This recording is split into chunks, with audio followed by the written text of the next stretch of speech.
What's up, guys? Welcome to the Dynasty Fan Podcast. Thank you guys for listening in and tuning in. So we got a good show for today. Going to be talking about some takeaways from Week 3. So what's up, Bri? How you doing? Doing great, man. It was a tough week 3 for me. I had a lot of injuries. I started Justin Herbert in a lot of super flex leagues along with Carson Wentz. So obviously that hurt me. But overall, it was still good, man. Excited to talk fantasy. It was kind of a weird week. We saw some guys at the top of the leaderboards that we're not used to seeing, but it's still a good week. Yeah, for sure. So let's get into it. Let's talk about some of these QBs. So we're just going to do a little overview on some of the QB performances. There was definitely some notable ones. I want to talk about T Law first. So finally, we get a pretty good game from T Law, man. 262 yards, 3 touchdowns, 25 fantasy points. He was the QB4 on the week. So that's good to see. Been waiting for that T Law to just show signs of something. I got him in Dynasty, Superflex League. So definitely happy to see T Law putting up some numbers this week. Yeah, for sure, man. I think the the buy low window in dynasties is probably closed, if not definitely closing. Um, People were really high on him coming out of college. He really struggled year one, so there was definitely a buying window in dynasties. But these first three performances, solid performances, like you said, he's gotten better every week. And they dominated that game, man. Like I said, I watched it because I had Herbert going, and they just looked like the better team, at least on Sunday. So It's a good win for them.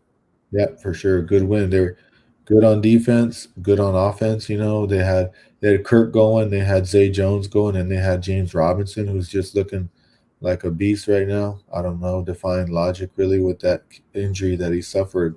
He looks back. So Jaguars looking better and better every week. Yep. And then also now another, finally, we get also Joey B, man. Joey B giving us a good game. Started out the year struggling, 275 and 3 touchdowns, 23 fantasy points. So it's good to see Joe Burrow. I know it wasn't really Chase so much. It was a lot of Boyd this game, some T, but that's also good to see Joey B finally have himself a game, bouncing back. I know he missed a lot of preseason with that surgery, right? He had the appendix removed, so it looks like he's shaking off the rust, and it's going to be good for those pass catchers. Hopefully, Jamar Chase for my Jamar Chase shares.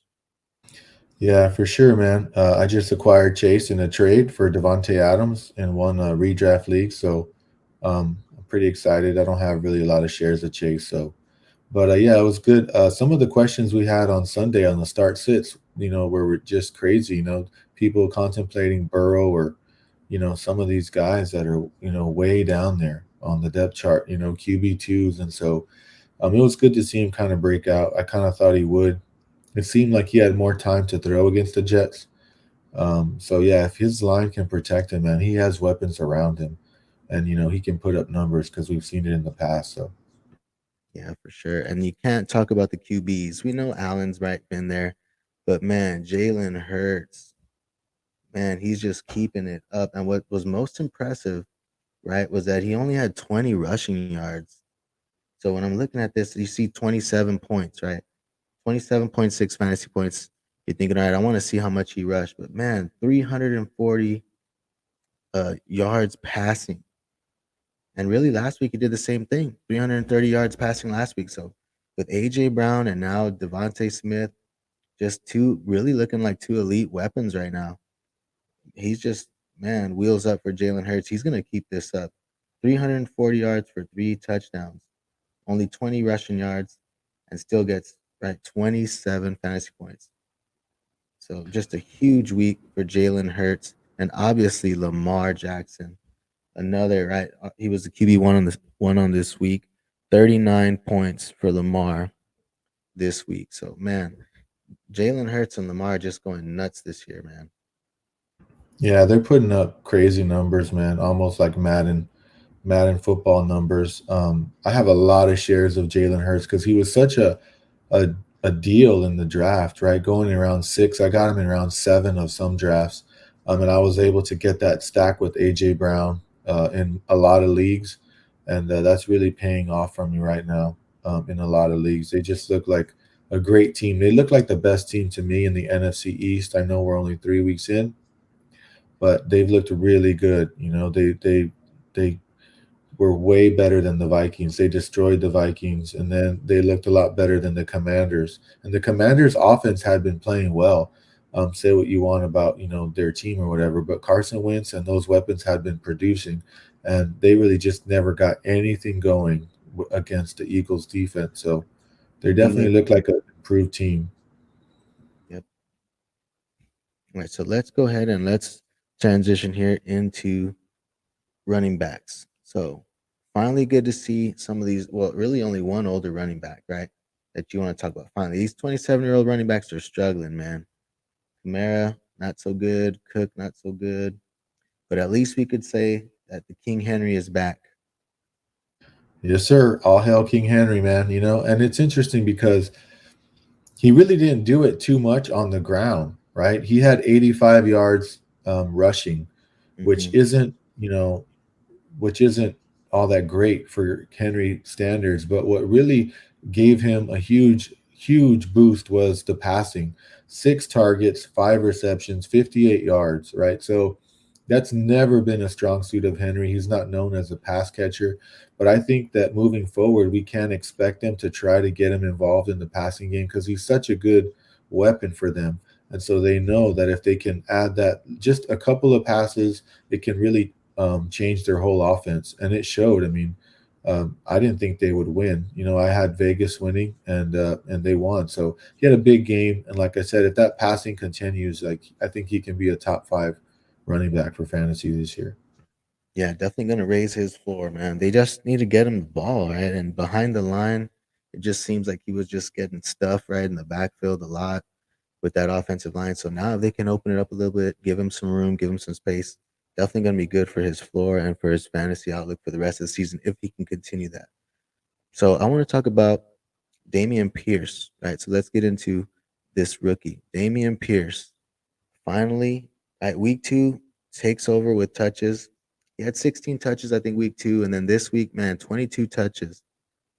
He finally got his touchdown, his first touchdown. I was excited for him to see his first touchdown. I played him in DFS. I played Montgomery as the other running back, so it didn't really matter. Montgomery only got like 1 point, got hurt early on, but it was still good to see, right? Damian Pierce get his first touchdown, 18 fantasy points this week. So definitely looking like a solid, maybe back end RB2, right? For your maybe mid RB2, right? If he can keep this up, if they're giving him 20 touches, man. We saw him in preseason. He's dynamic. He's explosive. He can make big plays, get big chunks of yards. So I like Damian Pearson. If he's getting 20 touches, that's definitely gonna be solid the rest of the way.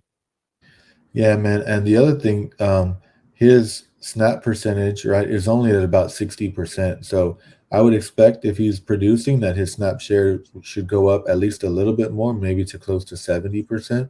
And really, like the last 2 weeks, he's done pretty well. This past week, he did really well, but it hasn't really done much in the passing game. So if he can get anything in the passing game, like he could be an elite running back because the carries are there, and he's solid on the ground. But if he can just add a little bit of those pass catching points that we covet so much in PPR formats, he could be a league winner. Mhm. Yeah, definitely a lot of upside if he can get some pass catching work. I think it was only 2 targets this past week, and then one last week. So another rookie running back. Finally, we got to see right another guy, Brees Hall. I think it was 11 targets this week. Was it 11 targets this week? I know. I think it was 10 or 11. Yes, That's just 11 man for Brees targets. Hall. I think it was like 8 carries or 8 or 9 carries, 11 targets. So man, 20 touches for Brees Hall. So even though he's not getting that much carries, I mean, we don't really care too much about the carries, right? In PPR, if he's getting 11 targets, man, that's just great. And Brees is just going to be solid rest of the way. If he's getting, even if he's just getting 6 or 7 targets, I like that. But man, he's got 11 targets this week, so definitely good to see. We know he's going to make some big plays. He's got elite speed. So now that he's getting some targets now, I was worried about that because they were really giving that work to Michael Carter. Michael Carter was the one A lot of people were putting him as their RB2 comfortably, right, in their lineups or as their flex due to just him getting a lot of targets. But now I think Michael Carter only had 2 targets this week. So definitely looks like they're shifting there and they want to get Brees the ball. So definitely good to see. And if you're a Brees Hall owner, you're definitely liking that. Yeah, I mostly agree, man. He's really explosive. Um, he caught little like 5 yard passes out in the backfield, and he made one or two guys miss and gets another 3 or 4 yards. Like those are just things that not all running backs can do. And he's like just very elusive and explosive, and so I think there's definitely like some signs of just how great a running back he can be. My only concern, I guess, is that he's still only getting about 50% of the snap share. So that's my only concern. Like, you know what I mean? I think he can be a solid RB2, um, but it might take a little bit more time for him to be that top 10 running back because he needs more snap percentage. He needs more. He is getting the opportunities though, so I don't know, right? I guess it just depends on game script because if the Jets are down a lot and they're going to throw the ball and he's going to get these targets, well then, maybe that 50% snap share is okay. Yeah. Yeah, for sure. He definitely, man, really, if he's getting that many touches, that's definitely going to be great. And RB then 17. He's RB 17 on the year though, right? I mean, we're only 3 weeks in, but I mean that's it's pretty good. limited work week 1 and 2. I mean, last week he was limited, but he got a TD. So he just got big play upside, man. And speaking of another guy, James Robinson, man, fresh off an injury, man, torn Achilles, just defying the odds right now. RB2 on the season. And they're giving this dude some touches, man. I know I was excited about ETN. I actually don't have ETN anywhere. In all of my leagues, I have 0 shares of ETN because he was going high, right? The round 3, mostly he was like going like round 3, so I don't have ETN anywhere. But I was expecting ETN to get a lot more involved than this, right? Especially week 1 a little bit, week 2, but man, last week James Robinson 25 touches, this week 20 touches, 17 carries, 3 targets, 20 points again, 20 points this week, and RB2 on the season. And ETN is just, man, you're just hoping he gets some opportunity, but Robinson is just keeping him really off the field, man. ETN got a little more touches this week, but it was really because surprisingly the Jaguars were just so ahead that it was really just some junk time carries for ETN. But man, James Robinson is on a tear, man. I hope he keeps it up too, right? I hope he stays healthy and he keeps it up because this is just a great story, great little comeback story. I like J Rob, even the first years, right? Undrafted free agent beats out the guys in front of him. So definitely a good story, and I hope he keeps it up. Yeah, I agree, man. He's definitely really just defying logic, right? Coming back from that type of injury, we've seen how Dobbins has taken a while to come back. Akers has taken a while to come back. They're starting to maybe look a little better, right? Showing some signs, but they're definitely not their old selves yet, right? We haven't seen that yet. And this guy just looks like he didn't even get hurt. Um, Yeah, and so, yeah, like you're saying, like the touches are just crazy, man. 23 rushing attempts last week, 17 this week, getting a couple passes, but he just looks like an elite running back. And ETN actually didn't play bad. I watched the game, and ETN looked solid. It's just that James Robinson just is, the workhorse right now. So I think in order for ETN to really move up in our rankings, it's going to take a Robinson injury, you know. mhm. Or maybe if they're just getting maybe if they're getting blown out in game script, they use ETN a little bit more in the passing game, but we just haven't really seen that. And I still like ETN as a buy low. I still think he's a buy low for me, just because I still believe in the talent, right? I still think he has big play upside. Weeks 1 and 2, he should have had 3 touchdowns already, ETN. So I think it's only a matter of time that he breaks one off, right? Has a big play. So I'm trying to acquire ETN at a good price, obviously, right? So you gotta think that owners and people that got him at round 3, they're probably gonna be a little stingy, right? They're not gonna give him up for cheap. but definitely you're going to get him for a better price in round 3.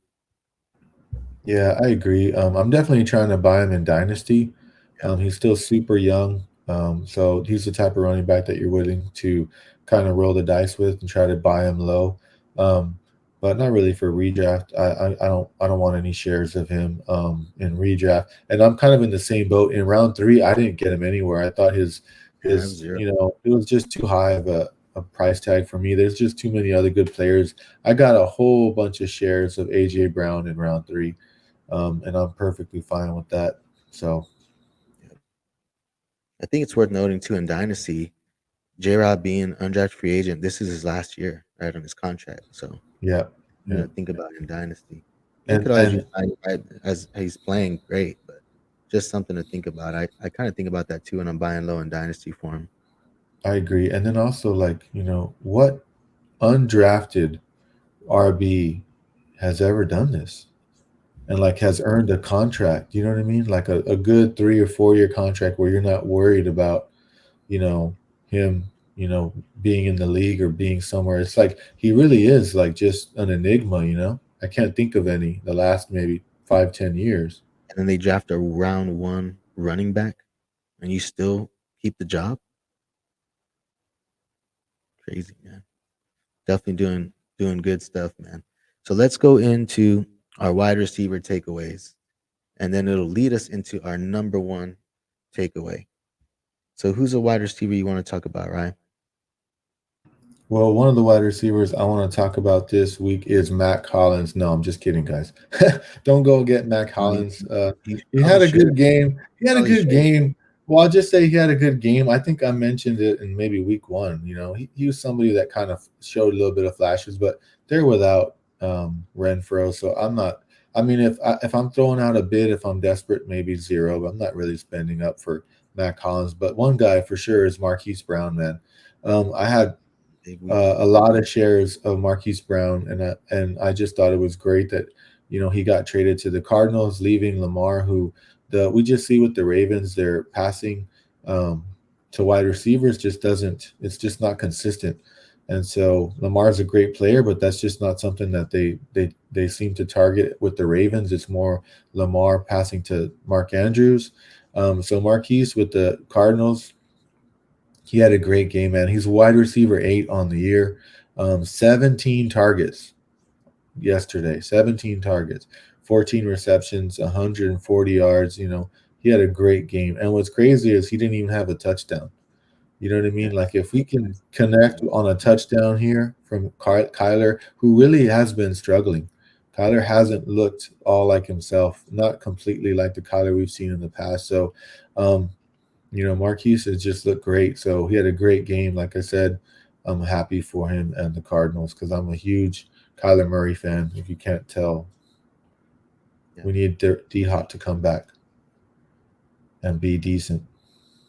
yeah. And I want to talk about Devontae Smith, man. I'm excited to see Devontae Smith doing some things because week 1 I was worried. I was like, man, I was worried about Devontae Smith. I felt bad for him, man. They put up a 0 week 1, and then now had his good week 2, and week 3 just explodes, man. 8 for 169 and a touchdown. So that's just, I think he had 30 fantasy points, man. 30. And then what was good about it too, man, with Hurts, I mean, he's supporting AJ Brown on top of it. AJ Brown had 20 fantasy points. So it's just good to see that both of these guys, right? That was a big concern of a lot of people, really, about both of them not being able to be successful with Jalen Hurts. And that's just proven, it's only 3 weeks, but that's proven to be false. I think on the season, even with that 0, I think Devontae Smith is RB wide receiver 18, I think. And then I think also AJ Brown is wide receiver 7. So 2 top 20 receivers, man. Jalen Hurts supporting 2 top 20 receivers right now. So far, only 3 games in, but it's still good to see if you're a Devontae Smith owner, especially in Dynasty. Yeah, for sure. In Dynasty, a lot of people were worried when AJ Brown kind of came over, but uh, Jalen Hurts just looks much improved as a passer, man. From when he first came in to where he is now, like a lot of like talks about, what, he's just not going to be the guy, they're going to give him a shot, but he's not the long term guy. Well, I think he's proven that he definitely is going to be there for the long term with the Eagles. I mean, he's just so dynamic. And Devontae Smith made huge plays, like explosive 30, 40-yard catches down the field. I mean, their Yep. offense is just so explosive. And Devontae Smith, we knew he was a great talent, but I mean, yesterday it just all came together for him. So he had a huge game. Yep. And you know, speaking of, right, decent little game. I wouldn't call it huge, but for this rookie wide receiver, right, Romeo Dobbs. So Romeo Dobbs, 8 for 73 and a touchdown, and he was actually on our stash video. He was our number one wide receiver stash on our TikTok video. So it was definitely good to see him. We heard he was going to get an increase in opportunity, and we seen what he could do with that increase. Right, he was good. He was talked up all camp that while he was out there on the field just making plays. Right, even Rogers said some good things about him. Preseason he looks good, so it was good to see him get out there. I still like Christian Watson. Right, I still like him as a flyer, but he just hasn't been able to get on the field. He hasn't been able to practice. He's been missing a lot of practice. Even in preseason, he was missing. So Romeo Dobbs really taking advantage of this time that he's getting to shine. So 8 for 73 and a touchdown, 21 fantasy points. I mean, Green Bay is just desperate for a wide receiver option, and it seems like they found it in Dobbs. He was 8 for 8, man, Mister Reliable, because that's what you worry about with Aaron Rodgers, right? A couple of miscues here and there, right? And the ball might not come again for a while. So 8 for 8, definitely good to see for Romeo Dobbs this past week. Yeah, on the miscues point, we saw that week one. Christian Watson dropped a touchdown, and Aaron Rodgers like gave a look to the bench and was like, that's it. I'm not going to throw the ball at this guy much. You know what I mean? It's like, it takes a lot to earn his trust, especially for rookies or new players. Um, but like you said, there's just such a significant need in that offense, and so Romeo Dobbs stepped in.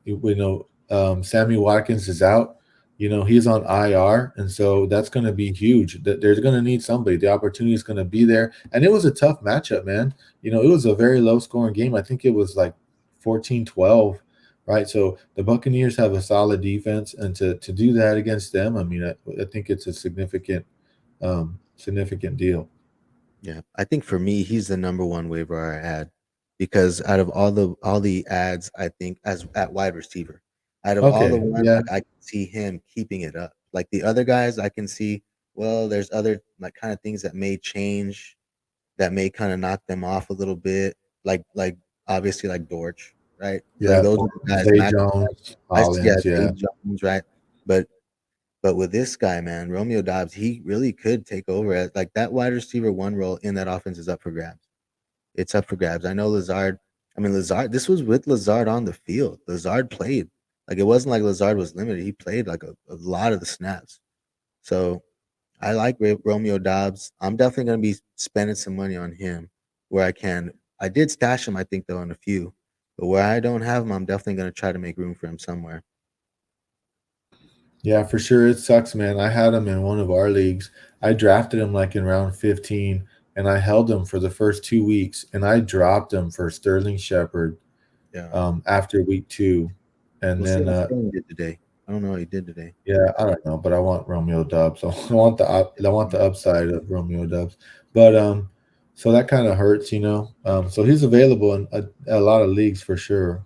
Yeah, he was trendy on the drop a lot. He was like one of the trendy drops. A lot of people dropped him. They gave up on him, which understandably so. You take some other flyers. That's what I do.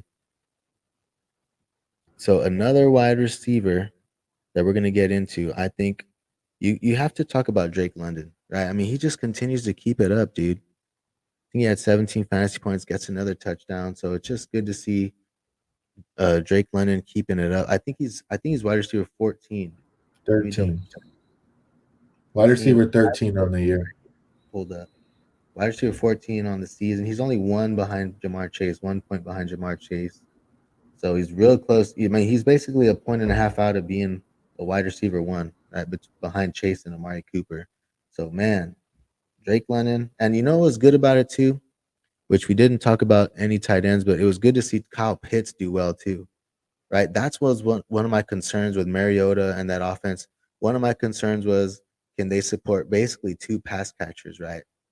And we saw it. It was fine. It was fine. London got good targets. I think Pitts got like 10 targets. Pitts was like 8 for 80 or 8 for 70, something like that. So Pitts had a good game. London had a good game. So that was definitely encouraging to see. Yeah, I agree, man. That's kind of what I was worried about with London and Pitts. First 2 weeks, Pitts just hasn't really done anything. It's been London, and so it's good to kind of see Pitts get some shares and be productive, and also, like you said, Drake London, still had a solid performance, and that's without a touchdown too. Oh no, I'm sorry, he did have a touchdown. I'm sorry. So, but still, moving forward, he's somebody that needs to be in your lineup weekly. Yeah. And point 2 points behind him is Garrett Wilson, who got hurt, still got Yeah. 10 targets, man. So I guess I mean, if we're gonna talk about Drake London, you gotta mention Garrett Wilson, dude. He's also just tearing it up, man. I was worried about Garrett Wilson. I would say I still liked Garrett Wilson, but I was a little concerned year one, with Elijah Moore in that offense. And man, he's really just taken over. Elijah Moore got 10 targets too this week, which was good. Good to see. I still like Elijah Moore, but I mean, it's clear to see right now that Garrett Wilson is the wide receiver one there. Yeah, I think so. He's definitely in these first 3 weeks kind of solidified himself as Joe Flacco's guy. He's looking for him across the field. He's looking for him down the field. He's making big plays down the field. Um, I love Garrett Wilson. I just have him in a couple of dynasty leagues. My only concern, I guess, would be, or not even a concern, just the only, I guess, criticism will be we have to wait and see what it's like when Zach Wilson comes back, right? Yeah, for Um, sure. but I mean, he looks good and he's open so much, man. He's so good at, running routes. He's open a lot down the field. And so, yeah, it's good to see that Jets offense. I haven't said this in a long time, or maybe not ever, but the Jets are actually fun to watch from a fantasy perspective, even with Joe Flacco, because they just have so many weapons. Yeah, I think that's a good, I want to talk about too is Conklin, man. Conklin sneakily has been like solid. He's getting a lot of targets. I mean, he had 7, 9, and 8. He's gonna be on the waiver wire show for sure. I think him being out there, he was 8 for 84, man. So just solid. Just want to throw that in there. That Tyler Conklin, man. He's been getting the targets too, so that's good to see. Right, former Viking. Yeah, That's for good to see. sure. Yeah, somebody asked me on the waiver show about a tight end on waivers. And I don't remember who it was. I can't remember. But I said, you know what? Go get Conklin. Don't worry about. Oh, it was Njoku. And Njoku had a good game. And he asked me how much to bid on Njoku, and I told him, I was like, bid whatever you want on Njoku, but also put a bid on Conklin, because I mean Conklin is, I think, tight end 4 or 5 right now, man. He's up there. He's putting up He's consistent numbers. So like you said, the targets are there, and then also the game script is there. That is huge because tight end 3. the Jets are down a lot, and so they're gonna throw the ball. He's tight end 3 on the season, man. That's crazy, man. Yep.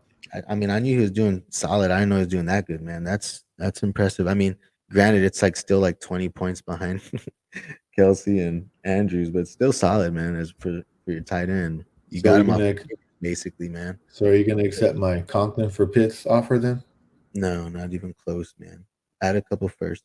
So number one takeaway, man. I think we talked about a lot of rookies, but man, Chris Olave, wide receiver one in New Orleans. This is my number one takeaway. I just think it's just to see him there with Thomas, right? We know who is an elite wide receiver, right? Jarvis Landry is no slouch either. And this dude back to back demands 13 targets in that New Orleans offense. We saw a video too of Jameis saying he needs to connect with him. So it's just good to see. And even Michael Thomas, like I know he got injured, but it was ready in the fourth quarter. So it's not like Olave just did this, because Thomas was injured. He had 147 yards, right? And he was our predicted rookie wide receiver to lead in yards this year. So far, he has 268 yards in the first 3 games. So that is more yards than Jamar Chase and Justin Jefferson in their first 3 games as a rookie, right? I'm talking about their rookie season, their first 3 games. Olave's got more yards than them. I think JJ had like 245 and Chase had 220. He's at 268 already. So that's a crazy stat, man. That's nothing to just glance over, right? So he's definitely tearing it up, man. And then now you have Thomas that's going to be injured. Man, I think it's like Olave to the moon right now. Yeah, I agree, man. You hit on a lot of the similar points. He's just a big play threat down the field, and the Saints don't look good. They're not a high scoring offense, but Jameis is just relying on him, man. 13 targets last week, 13 targets this week. Those are just crazy numbers from a rookie. And that's what you want. You want volume. And now, like you said, with Landry out and probably Michael Thomas out at least for a couple weeks. I mean, Chris Olave is a must start in your leagues and DFS lineups too, for sure. And all this without Yeah, any touchdowns yet. All this without any touchdowns yet. Wait till some touchdowns start to come, you know? exactly. He's wide receiver 21 now with no touchdowns, 0 touchdowns. Now with Mike Thomas, who is pretty much their red zone threat. Chris Olave, man, he's just really going to take off the rest of this season, in my opinion. And I'm trying to trade for him everywhere. I'm trying to get him in Dynasty. I'm going to send some trades out probably tomorrow night. I'm going to be sending a lot of Olave trade offers. I'll be waiting, man. I'll be waiting for him. I ain't sell them to you. 'Cause I know your prices, man. You're always I probably won't trade him right now, man. But it's crazy, It's sometimes in leagues, in the rookie drafts, it's kind of better to be lucky than good. You know what I mean? In one of our rookie drafts, I got Olave at the 107, right? Because people were running back needy and they got some of those running backs, which I understand some of them, but you know, or Pickett. yeah. Go. But I mean, to get Chris Olave is looking like a steal right now. Oh He's yeah. looking better than Burks for sure. For sure, London, I would say I'd probably still put number one, but I would have Olave second, man. Um, just because of the situation. I love Wilson too, but like I'm with the yeah, I love Garrett Wilson too, but I just think with the situation right now, at least for this year, I think Olave has a shot to finish, have a better finish to the season. But we'll see. Just wide depends receiver on 21 right now with yeah, Thomas in the lineup. Right. So without exactly. Thomas, and now if you like now they're getting him like screens. It wasn't just all downfield. They're trying to get him the ball. They are going to take some shots with him, but they're just trying to get him involved, man. They did a lot of little screens for him, like some short passes too. So that's definitely good to see, man. Encouraging. Yep, absolutely. Well, all right, guys. So that is all we have for you guys today. Hopefully, you guys enjoyed the show. Be sure to give us a like and subscribe. And until then, we'll see you guys next time. Thanks, guys.